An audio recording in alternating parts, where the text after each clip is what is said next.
परत यशवंत गवळी साहेबही आता आम्ही इथं कळवणमध्ये जिथं जिथं शक्य तिथं आम्ही आता फिरणार आहोत। तसंच आम्ही सुरगाणा तालुक्यातही जाऊ। पण माझी सर्व आदिवासी बांधवांना एक आव्हान राहील की आता याच्या पुढे सर्वत्र हे न करता एक ठिकाणी जर साजरा केला तर निश्चितच त्याचा स्वरूप वेगळं राहील आणि चांगला जोमाने कार्यक्रम केला जाईल।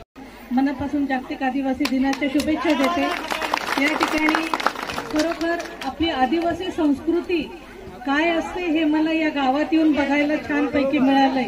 म्हणजे मी पहिल्यांदा आमच्या सुरेशला भाऊला पण ओळखलं नाही, त्याच्यानंतर आमच्या याला पण सुदाम भाऊ येतात त्याला ओळखलं नाही। म्हणजे खरोखर किती छान पद्धतीने या ठिकाणी तुम्ही पेहराव केलेला आहे आणि ह्या पेहराव करून आपली संस्कृती आता जे काही पूजा